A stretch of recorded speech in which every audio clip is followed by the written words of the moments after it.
Es ist schon so, meine lieben Freunde, dass es wirklich so viel gibt, dass der Mensch mit seinem Verstand gar nicht erfassen kann. Verstandesmäßig werden Sie hierfür kein Verständnis haben. Das heißt, Sie werden das Ganze nicht verstehen. Hier müssen Sie mit dem Herzen dabei sein. Hier müssen Sie es fühlen. Und deswegen diese meine Frage, wie Sie sich fühlen und auch was Sie fühlen, ob Gutes oder Böses. Bis jetzt hat mir niemand sagen können, dass er Böses fühlt. Nur dann, wie wenn er sich mit dem Bösen noch befasst, dass sich das dann noch an seinem Körper zeigte. So er aber abgelassen hatte, dann war es verschwunden. Das heißt, damit ist ihm ein Zeichen gegeben, dass er ablassen sollte von dem, das er als böse empfunden hat. Es gibt wirklich, liebe Freunde, sehr viel zu sagen.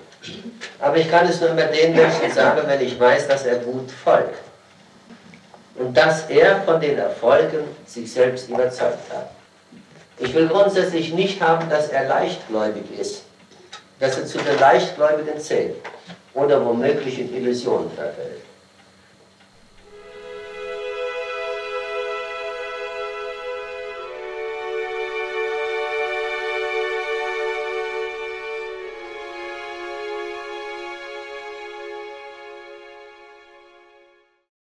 Aufgefallen wird Ihnen einiges sein, dass ich sie der Reihe nach mal angeschaut habe. Ja? Und was da dann dabei geschehen ist, nach was für ein Gefühl haben Sie dann wahrgenommen? Na, was war denn das? Wer kann es sagen? Sie haben in die Seele geschaut. Ja, nein, was für ein Gefühl Sie hatten. Das will ich wissen. Erklärung kann ich Ihnen für alles geben. Bitte. So ein Gefühl der Zuversicht. Ja, Gefühl, Zuversicht, nein, aber verbleiben wir bei dem Wort Gefühl. Was für ein Gefühl hatten Sie an Ihrem eigenen Körper wahrgenommen? Ein ruhiges Gefühl, einmal es wurde ruhig im Körper, wie er erst unruhig war. Wie er mit Schmerzen belegt gewesen ist. Sie schwanden. Ein Strömen, eine Wärme in Ihrem Körper. Er durchflutete von dem Guten, von der guten göttlichen Sendung.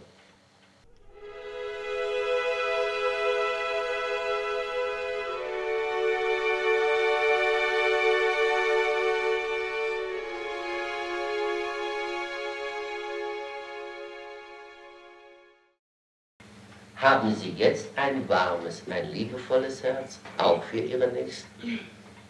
Haben Sie es jetzt, ja oder nein?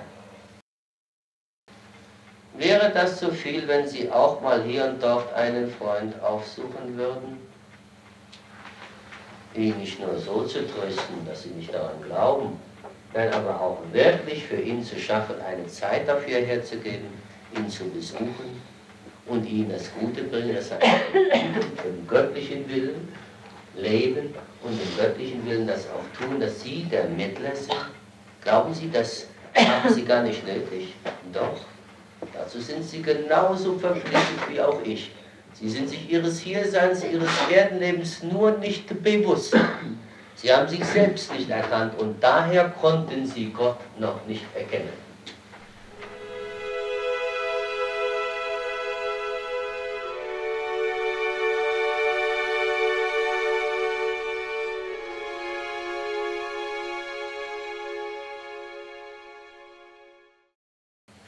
Überlegen Sie jedes Wort und jeden Satz, den Sie sprechen und jeden Gedanken, den Sie aufnehmen, ob es würdig ist, aufgenommen zu werden. Und überlegen Sie alles ganz genau, ob Sie auch richtig gehandelt haben. Rufen Sie sich täglich selbst zur Ordnung, das heißt zu Gott. Rügen Sie sich selbst. Dann brauchen Sie, wenn Sie glauben nur, dass Sie das Recht haben, Ihre Nächsten abzukanzeln, wo Sie selbst womöglich noch schlechter sind als einer ihrer Nächsten, dass sie nur glauben, den habe ich jetzt und den kann ich jetzt nehmen. Oh, Freunde, vorsichtig sein. Wenn Sie sich aber täglich zum Guten ermahnen, wenn Sie täglich mit sich selbst abrechnen und sich täglich zur Ordnung rufen, das heißt, dass Sie da dann erkennen können, dass das Böse Sie doch niemals zum Guten geführt hat und dass Sie sich überhaupt vom Bösen abwenden ein Versprechen geben, dass sie sich wirklich vom Bösen lösen, dann tun sie es. Denn das Gute haben sie nicht nur für sich selbst, das haben sie auch für ihre Nächsten nötig, Gutes an ihnen zu tun. Aber dieses können sie erst dann, wenn sie an sich selbst Gutes getan, Gutes empfunden haben. Und dass sie dadurch zur Erkenntnis gekommen sind, da werden sie ein pflichtbewusster Mensch. Das heißt, dann werden sie auf dem Platz stehen, für den Gott sie hier in diesem Erdenleben bestimmt hat.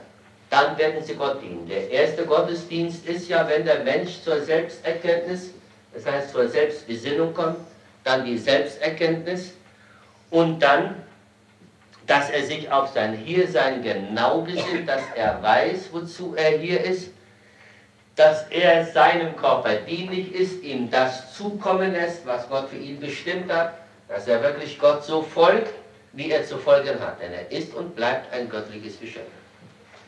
Ich weiß, dass es früher Menschen gegeben hat in den alten Geschichten, die da gesagt haben, das Fleisch ist satanisch, das ist das Böse. Schauen Sie, Freunde, das Gegenteil von dem gebe ich Ihnen als Beweis, wie es auch der reinen Wahrheit entspricht. Jeder Mensch und auch diese Körper, die Gott geschaffen hat, sind und bleiben göttlich. Sind und bleiben auch göttlich, wenn dieser vom Bösen erfasst und auch vom Bösen geführt wird. Dann geht es mir um eines, um das rein Göttliche, das doch in den Menschen steckt. Und das ist die Seele. Denn über die Seele hat der Mensch den göttlichen Empfang. Den Empfang der göttlichen Sendung. Wenn der Mensch selbst, der doch nur ein Geist in Wirklichkeit, in Wahrheit ist, im Willen des Bösen lebt, dann schließt sich die Seele. Dann hat der Mensch die Verbindung zu Gott ganz verloren. Und dann ist er ein gottloser Mensch. Und um diese Seele geht es, die da verschlossen, die da verkrampft ist und das Böse nicht an sich heranlässt, das Böse nicht in sich aufnimmt. Um diese Seele zu retten, liebe Freunde, um das rein Göttliche, dass es nicht in den Klauen des Satans dacht, im Gegenteil. Denn diesen Willen hat Gott jedem Lebewesen, auch den Menschen, belassen, wird er ihn nicht nehmen. Das haben wir aus dem Munde unseres Freundes Hohmann auch gehört. Das wird Gott nicht tun, heute so und morgen so sein. Nein, jeder ist seines Glückes Schmied, denn was der Mensch sät, wird er ernten. Und hier kommt es auf jeden Menschen an. Sie hatten bisher zum Teil auch geglaubt, das kommt ganz auf Gröning an, wie er ist. Nein, das kommt auf sie selbst an. Und wenn sie das Heil noch nicht erfahren, Freunde, schieben sie es auf niemanden, auf keinen ihrer Nächsten. Und beschimpfen sie nicht Gott und sagen, ich kann nicht mehr glauben. Oder sagen womöglich, Gröning kann es nicht. Nein, auf sie selbst kommt es an, nicht auf Gröning. Und auf keinen ihrer Nächsten, auf sie selbst. Immer sie selbst. Nun glaube ich, dass Sie mich verstanden haben. Ich sehe gerade, das Band ist bald abgelaufen. Und unser Freund Erich Pelz, willst du nichts sagen? Nein. Nein.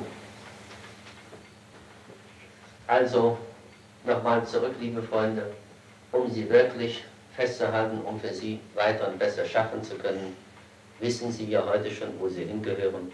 Und ich glaube, Sie wissen jetzt, was Ihr Tätigkeitsfeld ist, warum, wieso, weshalb Sie heute auch hier sein dürfen.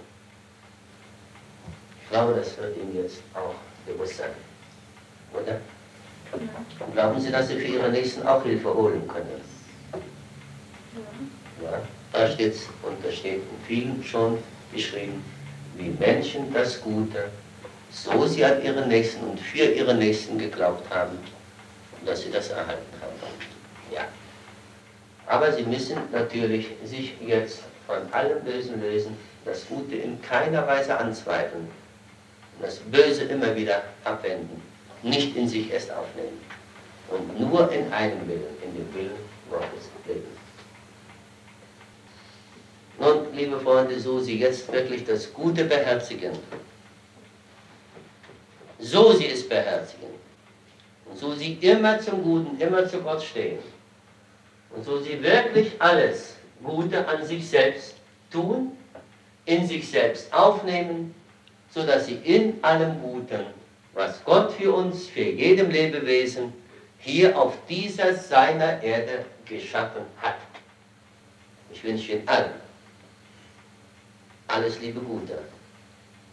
Nehmen Sie das, was Sie brauchen. Denn Sie können heute schon das Böse vom Guten unterscheiden, oder noch nicht? Also meiden Sie das Böse und nehmen Sie das Gute. Ich wünsche Ihnen allen viel Glück und Gottes reichen Segen.